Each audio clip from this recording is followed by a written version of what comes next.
오전에 읽었던 말씀 한 번 더 보죠. 마태복음 19장입니다. 마태복음 19장 3절부터 다시 봅니다. 3절부터 12절까지, 3절부터 12절까지. 오전에 이제 예수님이 가르치시는 이제 결혼에 대한 예수님의 가르침을 살펴봤고요. 이 시간은 이제 이혼에 대해서 성경은 예수님이 뭐라고 말씀하는지, 또 독신에 대해서 미혼은 뭐라고 말씀하는지 오늘 살펴보기를 원합니다. 5절부터 볼까요? 이제 오전에 이제 그 결혼에 대한 예수님의 메시지를 보면, 자, 그 관점에서 볼 때 이혼은 절대로 안 된다는 거예요. 이혼 안 된다는 것입니다. 이게 이제 예수님의 말씀의 요지인데요. 자, 5절부터 봅니다. 5절. 자, 5절. 그리고 그가 말씀하기를, 그러므로 남자는 아버지와 어머니를 떠나서 자기 아내와 합하여서 둘이 한 몸이 될 것이다 하신 것을 너희는 아직 읽어보지 못하였느냐. 그러므로 이제 그들은 이제 둘이 아니라 뭐예요? 한 몸이에요. 한 몸. 이제 이게 결혼을 제정하신 하나님의 목적이라고 그랬잖아요. 그렇죠? 한 몸. 그래서 하나님이 짝지어 주신 것을 하나 되게 하신 것을 사람이 갈라놓을 수 없다는 거죠. 그러니까 다시 질문합니다. 7절. 그들이 예수께 말하였다. 그러면 어찌해서 모세는 이혼 증서를 써주고 아내를 버리라고 명령했습니까? 예수님이 말씀하시죠. 모세는 너희의 마음이 완악하기 때문에 아내를 버리는 것을 허락해 준 것이지 본래부터 그랬던 것은 아니다 그러셨어요. 자, 예수님 말씀은 분명합니다. 첫째, 우선 결혼은 하나님이 짝지어 주신 것이기 때문에 이게 처음부터 우리를 향한 하나님의 창조 계획이에요. 창조 계획. 하나님의 창조 행위입니다. 결혼이. 그러므로 사람이 갈라놓을 수 없다는 것입니다. 자, 그래서 이혼은 원칙적으로 안 돼요. 자, 그러면 모세는 왜 이혼 증서를 써줘가지고 아내를 내보내라고 말한 것이죠? 왜 그런 것입니까? 이유가 있죠. 여러분, 그 당시에 워낙 남자들이 못됐어요. 옛날에. 그렇죠? 그래서 여자를 그냥 쉽게 버리는 거예요. 마음에 안 들면 버리는 것입니다. 막 소박 낮추는 거죠. 그러면 자, 쫓겨난 여자는요, 버림받은 여자는요, 살 길이 있을까요? 없을까요? 없어요. 쫓겨나면 둘 중에 하나입니다. 살기 위해서 창녀가 되든지, 그 당시에 창녀가 되든지, 그래서 살든지, 아니면 굶어 죽든지 둘 중에 하나예요. 자, 그런 사회였기 때문에 모세는 자, 여자를 그냥 버리지 말라는 거예요. 너희가 완악해서 내가 말해도 안 들을 거니까, 그 모세의 의도는 여자를 보호하기 위한 것입니다. 너 여자 버릴 거지. 그러면 이혼장을 써서 내보내. 자, 이렇게, 그러니까 율법이 이렇게 최소한도로 규정해 놓은 거죠. 왜요? 그래야 그 여자가 살 길이 있으니까. 그 옛날에 우리나라에서도 그런 분들 많았어요. 그 정식으로 이혼 안 해줍니다. 그리고 내쫓아. 그러면 이게 이게 안 되잖아요. 그러니까 이혼 증서를 써서 이혼장을 써줘서 나가게 하라는 거예요. 그러면 최소한 다른 사람한테 시집가서 새 출발할 기회가 있잖아요. 자, 그런 의도로 모세가 말한 것이지 이 말씀이 이혼을 해도 된다는 얘기가 아니에요. 그러니까 사람이 얼마나 죄성이 이게, 그러니까 사람이요, 자기 듣고 싶은 대로 듣는 거예요. 자기 속에 그. 그래서 구절을 보면 안 됩니다. 이혼은 안 돼요. 그래서 구절을 보면 뭐라고까지 말씀하시냐면 9절, 내가 너에게 말한다. 음행한 까닭이 아닌데도 아내를 버리고 다른 여자에게 장가드는 사람은 누구나 간음하는 것이다 그랬어. 하나님 앞에 간음죄를 짓는 거라는 거예요. 이게 무슨 말이냐면, 내가 누구랑 결혼했어요? 그러면 이미 그게 이제 하나님이 둘을 하나로 만들어 주신 게 되는 거라는 거예요. 하나님이. 그런 상태에서 하나님과 아무 관계도 없고, 뭐 이것도 그냥 그 사람과 살기 싫다고 버리고 딴 사람과 재혼하게 되면 이거는 하나님의 창조 행위를 거스리는 간음죄. 이게 보면요, 하나님이 영적인 간음죄를 굉장히 심각하게 여기시잖아요. 여러분, 육체적인 간음이 이게 간단하지 않습니다. 이게 정말 간단하지 않아요. 나중에 이제 고린도서를 강의할 계기가 있겠지만 이거 굉장히 영적으로 심각한 범죄입니다. 잘 되지 않습니다. 그 간음죄를 짓잖아요. 그러면 영적으로 무너지게 돼 있어요. 하나님을 만나지 못합니다. 경험하지 못해요. 이거 굉장히 조심하셔야 돼요. 그래서 결국 결론적으로 예수님 말씀의 요지는 이혼은 안 된다는 거예요. 자, 그런데 하나님께서 이렇게 분명하게 말씀하시는데도 불구하고, 자, 실제로 이제 우리 주변에 보면 이혼하신 분들이 있잖아요. 자, 그런 분들의 상황을 보면, 그런 분들 보세요.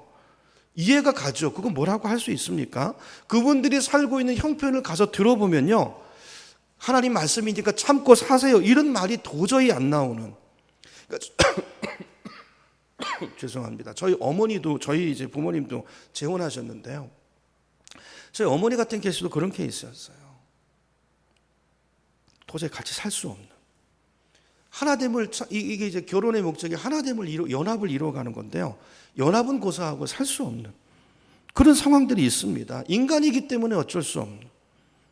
그래서 중요한 것은 뭐냐면요. 자, 오늘 본문을 통해서 우리가 깨닫고 염두에 둬야 되는 게 뭐냐면 결혼을 정말로 신중하게 잘하는 게 중요하다는 거예요. 오전에 말씀드렸잖아요. 결혼의 목적을 알고 이걸 부모가 가르쳐야 돼요. 교회에서 가르쳐야 되고요. 결혼이 얼마나 중요한 것인지, 그게 얼마나 언약적으로 하나님과 우리 신앙생활에 있어서 얼마나 중요한 파트인지를 가르치고요. 그래서 신중하게 기도도 많이 해야 되고요. 준비도 많이 해야 되고요. 결혼하고 나서도 이 연합을 이루어가기 위해서 부부가 함께 부단히 노력해야 되는 것입니다.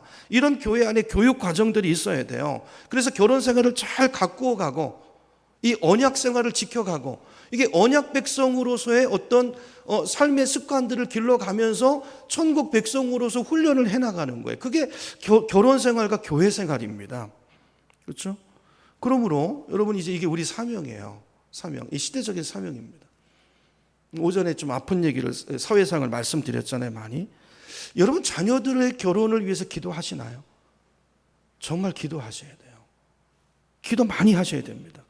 우선 첫 번째로 하나님 우리 아이들이 좋은 배우자가 되게 해주세요. 그렇게 기도하세요. 좋은 남자, 좋은 남편, 좋은 아내로서의 그런 인격적인 전인적인 그런 자질을 갖추어 가도록 여러분 기도하셔야 되고요. 그 다음에 이제 좋은 배우자 만나게 해주세요. 그래서 아름다운 연합, 이 아이를 향한 창조주의 그 아름다운 창조 계획이 결혼을 통해서 완성되어져 가고 이루어져 가게 해주세요. 기도가 중요합니다. 기도가 첫 번째고요. 자, 그리고 부모의 역할이 뭐냐면, 자, 기도, 첫째는 기도고요. 두 번째는요, 실제로 좋은 가정의 모습을 보여줘야 되고요. 또 세 번째는 아이들이 좋은 가정을 꿈꾸고 준비해 갈 수 있도록 잘 도우셔야 돼요. 도우셔야 돼요. 자, 예를 들어서 결혼을 전제로 교제하는 아이가 있으면 아까 말씀드린 대로 결혼 예비 학교 같은 데 보내셔야 됩니다. 둘이 결혼을 상대로 만나고 있는 것 같잖아요. 그럼 기도해 주시고, 그런데 등록해 주시고, 결혼을 잘 준비해 갈 수 있도록, 결혼을 배워갈 수 있도록, 그래서 준비된 결혼 생활을 해 나갈 수 있도록 도우셔야 돼요. 그렇지 않으면요, 그냥 아무나 눈 맞았다고 만나서 같이 살고, 이런 경우들이 있어요. 실제로 그냥 만나서 그냥 눈 맞아서 만나고 그러다가 부모가 결혼 예비학교에 보냈어요. 거기 가서 12주에서 뭐 어떤 데는 16주 과정도 있는데요. 가서 공부하다 보니까 공부하다가 우리 둘은 하나님이 만드신 짝이 아닌가 보다 그래가지고 쿨하게 그런 경우도 있어요. 얼마나 다행입니까? 다행히 그거 굉장히 중요한 거예요. 이거 없으면요, 아무나 눈 맞았다고 같이 살고 그랬다고 쉽게 헤어지고 이런 사태가 벌어지는 거예요. 여러분 사실은 이제 결혼하기 전보다 또 결혼하고 난 이후가 훨씬 더 중요하거든요. 근데 실제로 보면 많은 분들이 우리 생활을 봐도 그렇죠. 많은 분들이 결혼하기 전에는 엄청 노력하잖아요. 우선 상대방의 마음을 얻기 위해서 노력하고 상대방을 알려고 노력하고 그렇게 하죠. 근데요, 그렇게 하다가도 결혼하고 나면요, 이제 목표가 달성됐다 그래서 그런지 몰라도 노력을 잘 안 해요. 그냥 퍼져버려요. 배째라 하지. 난 나대로 산다. 그러면 안 된다는 것입니다. 왜요? 결혼의 목적이 연합을 이루어가는 것이기 때문에, 하나됨을 이루어가는 것이기 때문에. 그래서 결혼하고 난 뒤에요, 더 노력해야 돼요. 부부간에 대화를 많이 하셔야 되고요. 자, 그래서요, 여러분 결혼 상대를 고를 때 우선 대화가 안 통하면 안 돼요. 말이 안 통하는 사람하고 결혼하는 건 이건 좋은 생각이 아니에요. 이건 진짜 고통이에요. 우선은 소통이 돼야 돼요. 소통이. 말이 잘 통해야 돼요.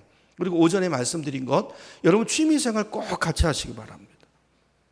남자는 골프가 취미고 아내는 낚시가 취미고, 그래서 서로 다른 친구랑 따로 놀면 망하는 거예요.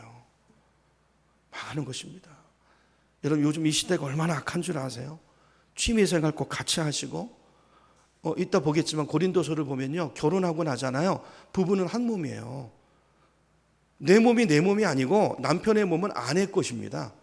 아내 몸은 그게 내 몸이 아니고 남편 것입니다. 이게 한 몸의 의미예요. 같이 하시고 아까 찬양 가사 이따 다시 한번 부르겠지만 무엇보다도 신앙생활을 보조를 잘 맞춰서 함께 하셔야 돼요. 예를 들면 뭐 교회 어성경 읽어지네 그런 것도 있으면 부부가 같이 하세요. 교회 봉사도 같이 하시는 게 좋습니다. 또 하나 중요한 것은 성생활인데요. 여러분 성생활도 마찬가지예요. 여러분 성생활의 만족이 부부 생활의 만족이 얼마나 중요한지는 아마 제가 설명을 안 드려도 여러분이 더 잘 아실 거예요. 세상을 보면요 성적인 유혹이 대단합니다. 거기 넘어가지 않도록 서로의 성생활이 만족스러울 수 있도록 내가 헌신하고 배우자를 위해서 헌신하고 노력하고 이게 의무예요. 의무. 아내 된 자의 의무고 남편 된 자의 의무고 서로 헌신하고 노력해야 되는 것입니다. 예배 시간에 무슨 옛날엔 이런 얘기 안 했잖아요. 이거 해야 돼. 실제적인 얘기. 고린도전서 7장으로 가보겠습니다. 고린도전서 7장. 고린도서의 배경이 되는 이 고린도 교회가 있는 곳은요, 성적으로 굉장히 음란한 곳이었어요. 거기에 이제 사도 바울이 이 성적인 문제를 굉장히 중요하게 다루고 있는데요. 고린도전서 7장입니다. 여러분 성경으로 위에 페이지 269쪽쯤에 있는데요. 2절부터 볼게요. 7장 2절. 여러분은 여러분 성경으로 보시고 저는 다른 번역으로 읽습니다. 7장 2절. 자칫 성적으로 문란해질 염려가 있기 때문에 남자는 저마다 결혼하여 자기 아내를 두고, 고린도 배경이에요. 성적으로 아주 문란한. 여자 또한 결혼하여 저마다 자기 남편을 두도록 하십시오. 3절. 그래서 남편은 아내에게 배우자로서의 뭘 다하고요? 의무를 다하고, 이렇게 되어 있어요. 의무를 다하고. 마찬가지로 아내도 남편에게 배우자로서의 의무를 다하도록 힘쓰십시오. 그래서 힘쓰십시오. 4절. 결혼을 하게 되면 아내의 몸은 더 이상 아내만의 것이 아니라 누구에게 속해요? 남편에게 속합니다. 마찬가지로 남편의 몸 또한 더 이상 남편의 것만이 아니라 누구에게? 아내에게 속합니다. 5절. 그러므로 결혼한 부부는 서로의 몸을 멀리해서는 안 됩니다. 멀리하지 마세요. 가능하면 취미생활도 같이 하시고 함께 하세요. 함께 하세요. 다만 기도에 전념하기 위해 얼마 동안 떨어져 지내기로 서로 합의한 경우에는 예외가 될 수 있습니다. 그렇더라도 그 뒤에는 즉시로 다시 합해야 됩니다. 다시 합방하시는. 그것은 여러분이 홀로 있음으로 해서 절제하지 못하는 틈을 타서 사탄이 여러분을 유혹할까 염려되기 때문입니다. 여러분 성적으로도 정말 노력하셔야 돼요. 특별히 남자들은 성적 유혹이 약합니다. 남자는 보는 것을 통해서 유혹이 들어오거든요. 이 세상을 보세요. 얼마나 유혹하는 것들이 많은가. 노력하셔야 돼요. 노력하셔야 돼요. 자, 그리고 이제 이게 가장 중요한 것인데요. 여러분 부부간의 사랑을 위해서 자주 재헌신하셔야 됩니다. 서로에게. 결혼 서약한 내용 있죠? 서로 재헌신하셔야 돼요. 여러분 제가 질문 하나 해볼까요? 여러분 자기 배우자를 향해서 하나님 내가 이 사람을 정말 더 사랑할 수 있도록 정말 노력하겠습니다. 하나님 내가 이 사람을 정말 사랑할 수 있도록 하나님 나에게 은혜를 주세요. 여러분 이런 기도 언제 해보셨나요? 언제 해보셨습니까? 결혼하기 전에 해보셨습니까? 아마 그러고 한 40년 동안 안 해보신 분도 있을걸요? 여러분 사랑은 날마다 재헌신해야 가능해요. 저절로 되지 않습니다. 사랑은 감정이 아닙니다. 의지입니다. 재헌신하고 결단하는 거예요. 사랑하기로 결단하시는 거예요. 그냥 내 아내, 내 남편이라고 그냥 무덤덤하게 살지 마시고 여러분 하나님 앞에 배우자를 놓고 감사하시기 바랍니다. 하나님 저에게 이런 남편, 이런 아내 주셔서 감사합니다. 그리고 나에게 주신 짝지어 주신 배우자를 정말 사랑하고 한 몸을 잘 이루어 가겠습니다. 저에게 힘을 주세요. 은혜를 주세요. 감사하시고 재헌신하시고 이런 과정이 필요하다라는 것이죠. 그렇죠? 그래서 이제 우리 그 가정교회를 하는 교회를 보면 이렇게 결혼 예비 학교도 있지만 재헌신을 하는 이런 부부 간의 관계를 도와주는 그런 프로그램들이 있어요. 왜냐하면 이게 우리 삶과 영적인 생활과 직결되기 때문이고 가정의 건강이 교회의 건강이고요. 가정의 건강이 국가와 사회의 건강이기 때문에 그래요. 자, 우리가 이렇게 기도하고 이렇게 하나님 앞에 감사하고 재헌신하고 그러면요. 아내를 보는 남편을 보는 눈이 많이 달라져요. 조금이 아니라. 여러분, 우리가 환경이 만족이 돼서 감사하기도 하지만 감사하면요 우리 삶이 만족이 되는 거예요. 이게 굉장히 중요한 영적인 원리잖아요. 잠언 5장을 보겠습니다. 우리 스크린 보셔도 되고요. 잠언 5장 18절 19절 보면 이런 말씀이 있어요. 잠언 5장 18절 제가 읽어볼게요. 내 셈이 복된 줄 알고 내가 젊어서 맞은 아내와 어떻게 하라고요? 뭐라고 돼 있죠? 우리말 성경에는 없죠. 그렇죠? 우리말 성경에 빠졌는데 스크린 보세요. 스크린 보시면 함께 즐거워하라 이렇게 돼 있어요. 더불어 즐거워하라. 더불어 즐거워하라. 함께. 재미있는 거 혼자 하지 마시고 함께 하시기 바랍니다. 이게 연합을 이루어가기 위해서 필요한 거, 명령입니다. 함께하라. 19절 아내는 사랑스러운 암사슴 아름다운 암노로 그의 품을 언제나 만족스럽게 생각하고 그의 사랑을 언제나 사모하라 그랬어요. 아내를 만족하고 남편을 만족하시기 바랍니다.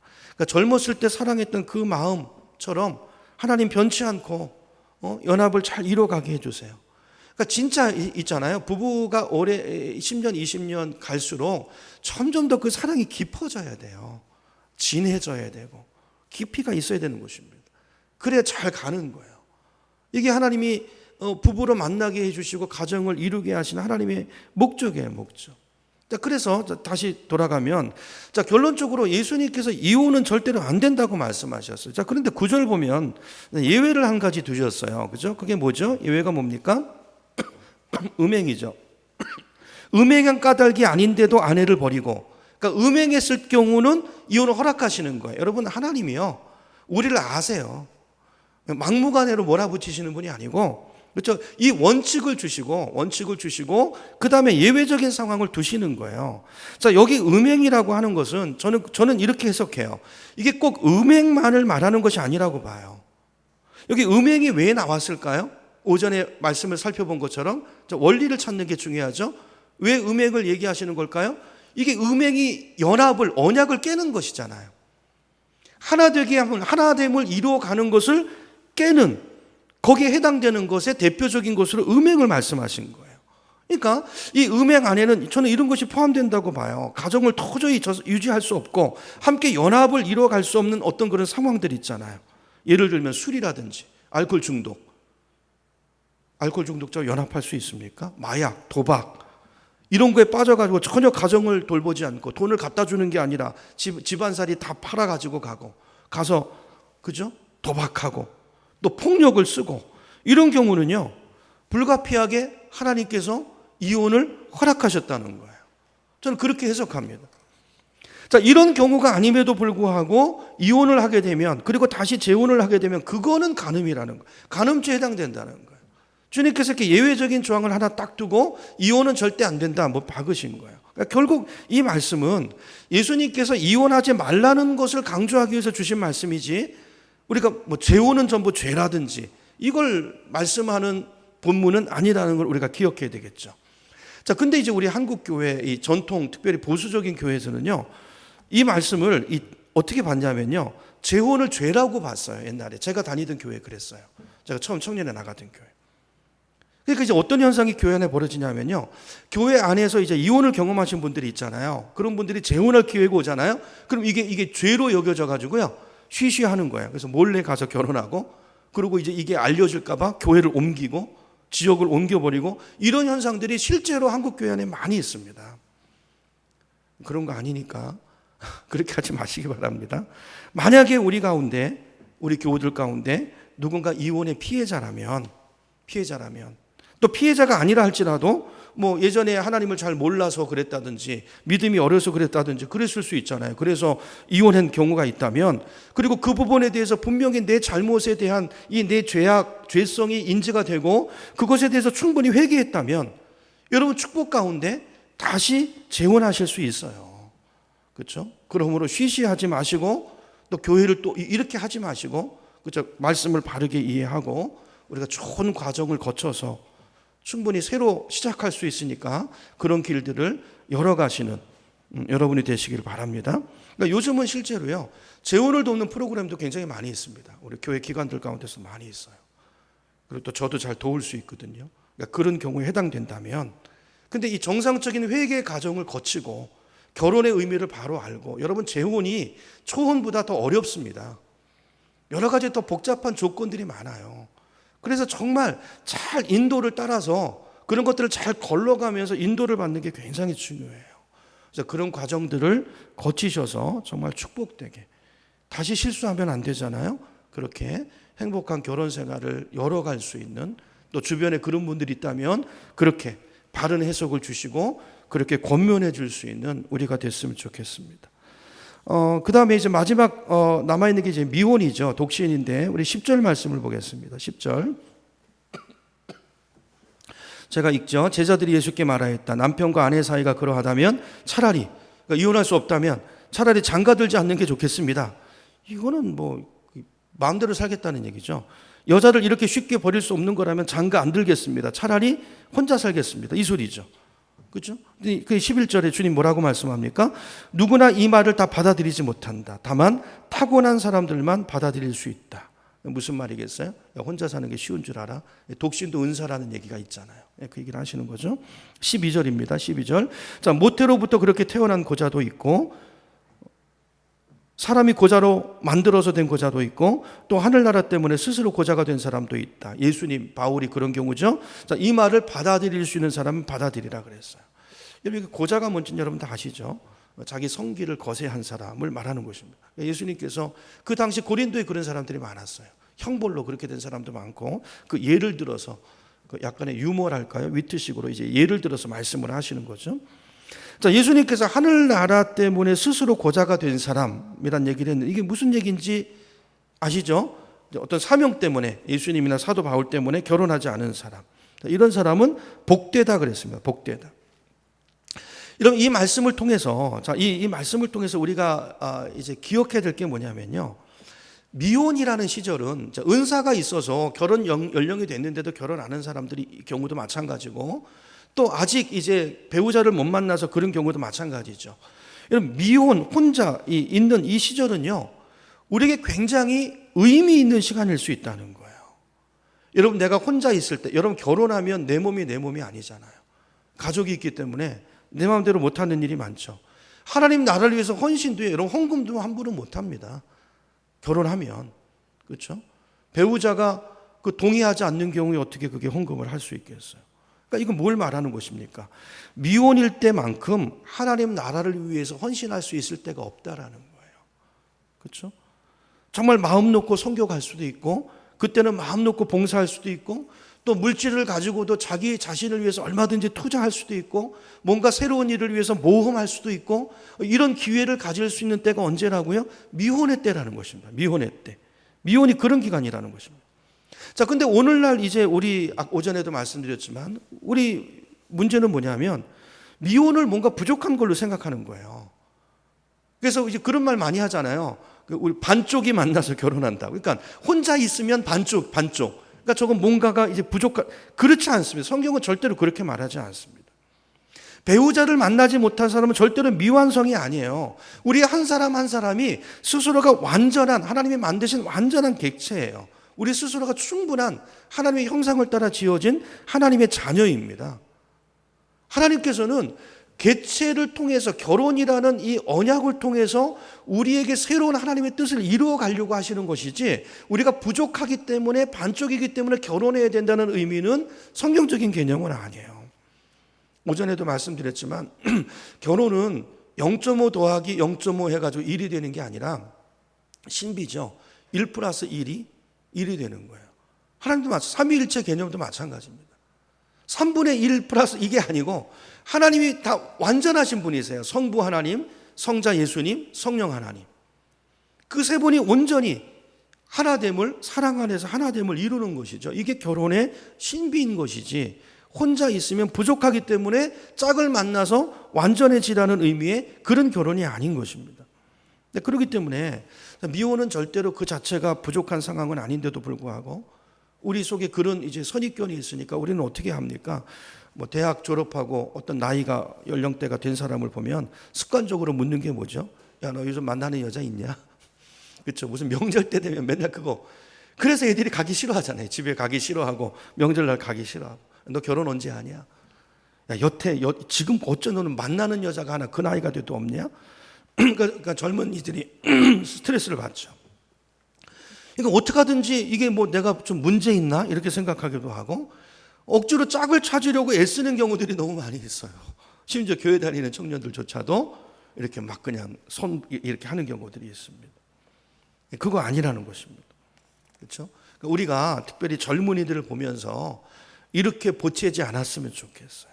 저희 집 큰애도 27이거든요. 저희 27인데 저는 뭐 몇 년 전부터 저희 큰애한테 절대 이 얘기 안 하기로 결심을 했습니다. 오래전에. 그렇죠? 절대로 애들한테 좋은 얘기가 안 해요. 왜 그 좋은 시간을, 그 청년의 귀한 시간을 부모를 피해 다니게 만들고 사람들 피해 다니게 만들고 스스로 당당하지 못하게 만듭니까? 그거 아니죠. 그렇죠?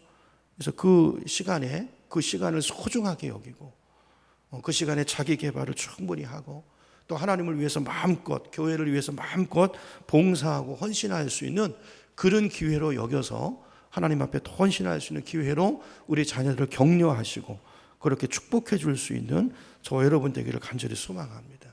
그래서 청년들이요, 젊은 시기를 낭비하지 않고 정말 자기 인생의 비전을 따라서 열심히 준비하고 그런 연장선상에서 사실은 배우자도 만나는 것이 그게 가장 좋은 경우예요. 막 짝을 만나려고 찾아다니고 이렇게 허비하는 아이들이 아니라 자기 인생의 소명을 발견하고 비전을 따라서 그렇죠? 기도하고 준비하면서 하나님의 때 하나님이 동역자를 보내주셔서 그런 믿음의 배우자를 만나서 결혼할 수 있는 그런 우리들의 자녀들이 됐으면 좋겠습니다. 그렇게 우리 자녀들을 기르고 그렇게 양육해 나갈 수 있는 우리 모두가 되기를 주님의 이름으로 축원합니다. 네.